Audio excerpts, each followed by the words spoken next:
सभी को हर हर महादेव, श्री शिवाय नमस्तुभ्यम। नमस्कार, स्वागत है आप सभी का हमारे इस यूट्यूब चैनल सनातन सत्य ज्ञान में।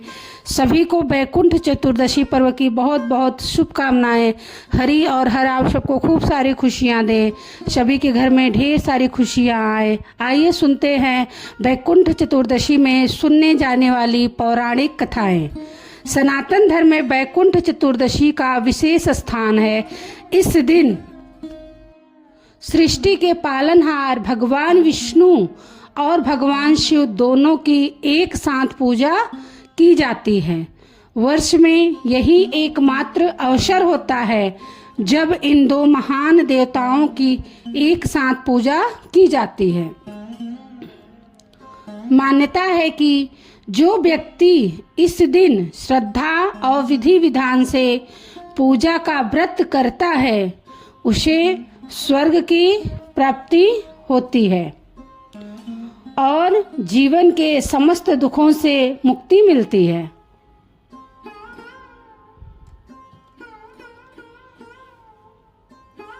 धार्मिक ग्रंथों में वैकुंठ चतुर्दशी के एक नहीं बल्कि 2 से 3 कथाओं का वर्णन किया गया है। ऐसे में आइए उन तीनों कथाओं के बारे में विस्तार से जानें।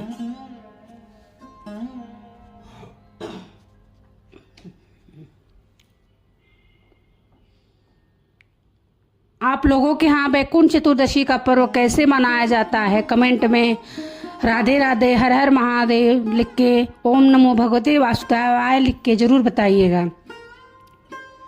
वैकुंठ चतुर्दशी की पौराणिक कथा के अनुसार एक बार की बात है, भगवान विष्णु भगवान शिव की आराधना के लिए काशी आए। गंगा स्नान के बाद उन्होंने निश्चय किया कि वे भगवान शिव को 1000 स्वर्ण कमल पुष्प अर्पित करेंगे। पूजा के दौरान उन्होंने देखा कि एक फूल कम है। कहा जाता है कि भगवान शिव ने विष्णु जी की भक्ति की परीक्षा लेने के लिए एक कमल छिपा लिया था। जब फूल कम पड़ा तो भगवान विष्णु ने निश्चय किया कि वे अपनी एक आँख, जिसे कमल नेत्र कहा जाता है, अर्पित कर देंगे।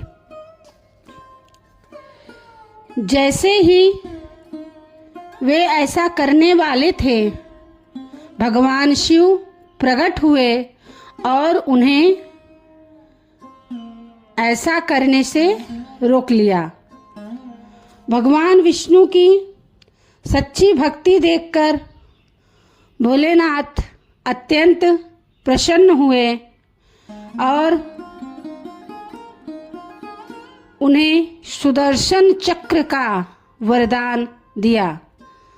शिवजी ने यह भी कहा कि जो भक्त इस पवित्र तिथि पर भगवान विष्णु की आराधना करेगा वह सीधे वैकुंठ धाम को प्राप्त करेगा। तभी से वैकुंठ चतुर्दशी का पर्व मनाया जाता है।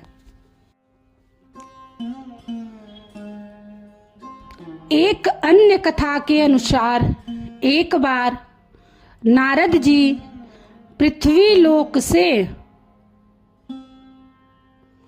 होकर वैकुंठ धाम पहुँचे। भगवान विष्णु ने उनका स्वागत किया और आने का कारण पूछा। नारद जी बोले, हे प्रभु, आपने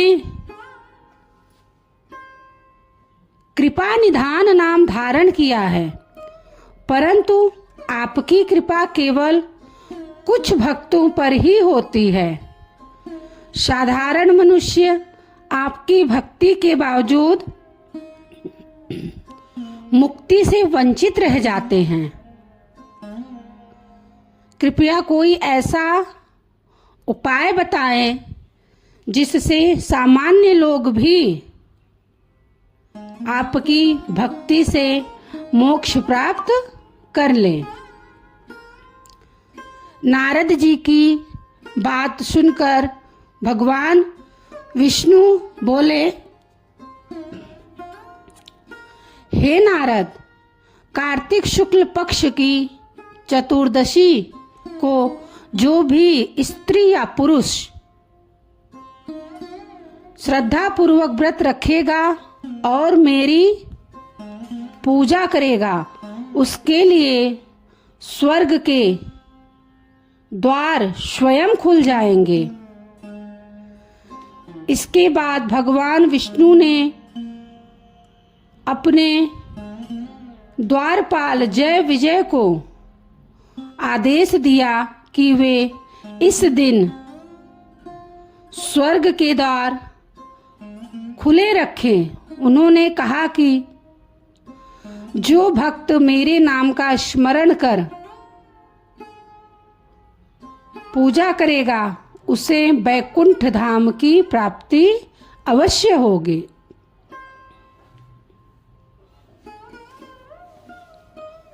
ओम नमो नारायणाय, ओम नमो भगवते वासुदेवाय। सभी को श्री शिवाय नमस्तुभ्यम। आइए सुनते हैं पौराणिक कथा तीसरी। धनेश्वर नामक एक ब्राह्मण था जो बहुत बुरे काम करता था। उसके ऊपर कई पाप थे। एक दिन वह गोदावरी नदी में स्नान के लिए गया। उस दिन बैकुंठ चतुर्दशी थी। कई भक्तजन उस दिन पूजा अर्चना कर गोदावरी घाट पर आए थे। उस भीड़ में धनेश्वर भी उन सभी के साथ था। इस प्रकार उन श्रद्धालु के स्पर्श के कारण धनेश्वर को भी पुण्य मिला।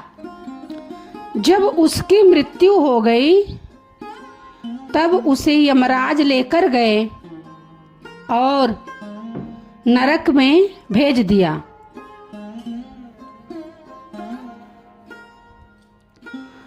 तब भगवान विष्णु ने कहा, यह बहुत पापी है, पर इसने बैकुंठ चतुर्दशी के दिन गोदावरी स्नान किया और श्रद्धालुओं के पुण्य के कारण इसके सभी पाप नष्ट हो गए। इसलिए इसे बैकुंठ धाम मिलेगा। अतः धनेश्वर को बैकुंठ धाम की प्राप्ति हो गई। सभी को ओम नमो भगवते वासुदेवाय। श्री शिवाय नमस्तुभ्यम। आप सभी अनंत आज बैकुंठ चतुर्दशी के दिन पूरे श्रद्धा से भगवान शिव, भगवान श्री हरि की पूजा कीजिए। उनकी विशेष कृपा आपको प्राप्त होगी। हर हर महादेव। श्री शिवाय नमस्तुभ्यम।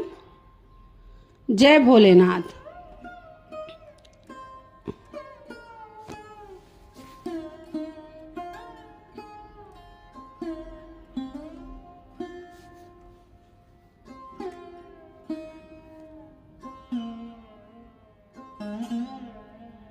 Mm-hmm.